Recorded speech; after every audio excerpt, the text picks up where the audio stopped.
Mesdames et messieurs, une fois de plus, le plaisir il est renouvelé en ce jour de vous retrouver pour poursuivre notre projet de Nous voulons comprendre, une édition qui permet d'ouvrir l'entendement sur certains sujets. Et aujourd'hui, nous parlons de la politique et nous allons parler de cette plateforme, l'ATP, qui est donc l'Alliance pour la transition pacifique, qui vient donc ici là pour promouvoir la refondation de tout le système du Cameroun, hein, parce que pour certains, le Cameroun est à refaire. Et comme invité, nous avons donc Bruce Maillet, il est donc le vice-président national chargé de l'idéologie du parti et de la jeunesse. Monsieur Bruce Maillet, bonjour. Oui, bonjour, bonjour Augustin et bonjour à tous vos nombreux téléspectateurs. Ok, merci déjà pour votre disponibilité une fois de plus. Non, mais c'est moi qui vous remercie. Alors, monsieur Bruce Maillet, nous allons parler de l'ATP, l'Alliance pour la transition pacifique. Pour moi, c'est quelque chose de très, très nouveau. On voudrait savoir d'où vient cette idée et c'est quoi l'ATP d'abord? Ben, l'ATP, c'est une plateforme politique qui est composée de plusieurs acteurs, des acteurs politiques, donc des partis politiques, des membres de la société civile. Et c'est une plateforme qui a vocation à s'élargir. L'ATP est une initiative du professeur Billet, qui en a lancé les bases.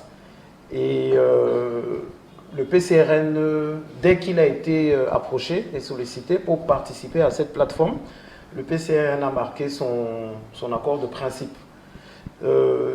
Donc l'ATP, en fait, c'est une plateforme, concrètement, Ouais. de partis politiques et de toutes ces personnes qui estiment que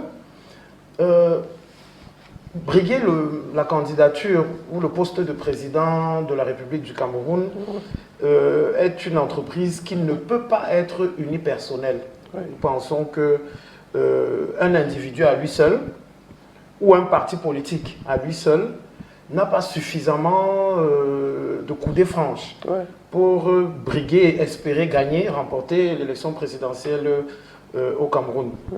Nous, déjà au PCRN, il était bien entendu depuis le départ, bien avant même le PCRN déjà.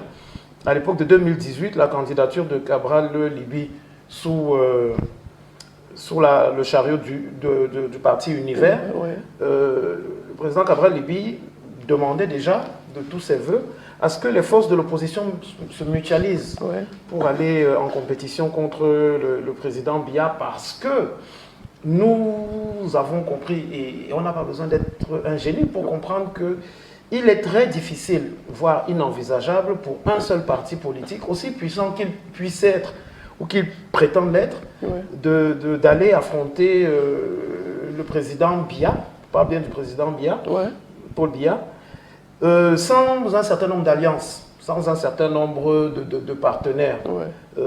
Et nous sommes donc dans cette logique-là, au travers de cette plateforme.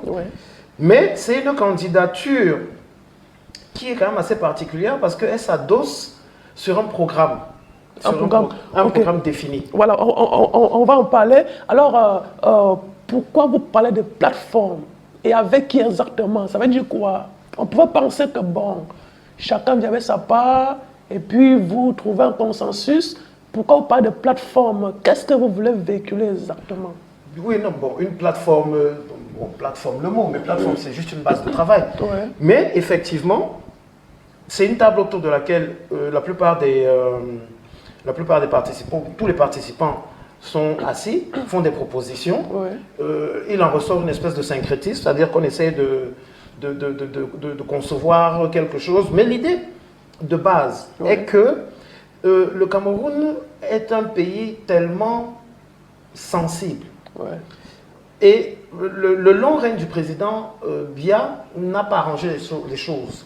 Le président Biya a taillé le Cameroun sur mesure, selon ce que ces différentes alliances lui apportaient comme énergie pour pouvoir gouverner le Cameroun à sa façon. Donc nous sommes convaincus qu'il va être très difficile de raisonnablement espérer prendre le pays en l'état et pensez qu'on peut diriger le Cameroun tel que le président Paul Biya va le laisser? Ça veut dire que pour vous, le pays est saccagé alors? Bon, oui, non, on peut utiliser des expressions d'autres. Non, disons que le pays est structuré de telle façon qu'on ne peut rien envisager de sérieux et de périn sans une refondation fondamentale de tout le système de gouvernance au Cameroun. Nous pensons que c'est le préalable. Et c'est sur ce principe-là donc que ça appuie, que ça dose cette plateforme de l'ADP qui convoque qu'il y ait un président qui serait désigné par la plateforme, qui irait en campagne, bien entendu, appuyé par tous les membres de la plateforme, mais ce serait un président de mission. Et la mission de ce président-là serait, une fois arrivé aux affaires, de mettre sur pied ce qu'on peut appeler les états généraux du Cameroun. D'accord. Ça passe par un certain nombre de choses. Il va falloir impérativement et automatiquement revoir la Constitution. Il faille qu'il y ait un nouveau pacte social. Je ne pense pas qu'il y en ait eu avant. Le pacte social, pour expliquer très clairement, c'est le contrat que l'État fait avec les populations. C'est-à-dire que nous nous engageons à être respectueux des institutions, à payer nos impôts, à être de bons citoyens, voilà, ça c'est notre contribution. Donc vous voulez dire qu'actuellement, si tout ça n'est pas respecté au Cameroun? Non, parce que la constitution camerounaise n'a pas été faite, n'a pas été conçue en tenant compte des aspirations profondes du peuple. D'accord. Nous sommes, en fait, le Cameroun est un peuple, on va peut-être faire une virgule là-dessus.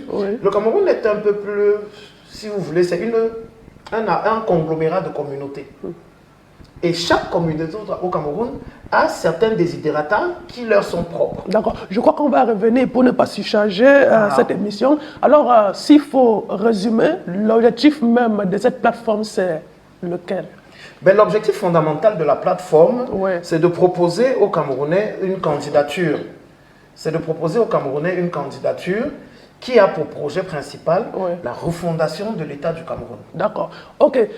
Mesdames, Messieurs, nous sommes donc arrivés ici au terme de cette édition. Nous allons revenir pour plonger sur cette plateforme pour mieux comprendre, parce que je crois que le vice-président national du PCRL, M. Bruce Maïlé, a quand même donné un préambule, mais nous aurons le temps d'entrer dans cette autre édition. Alors, M. Bruce Maïlé, merci d'avoir été là pour nous édifier. Mais une fois de plus, c'est nous qui vous remercions de l'opportunité que vous nous donnez de nous exprimer. OK. Mesdames, Messieurs, la suite, c'est dans bientôt.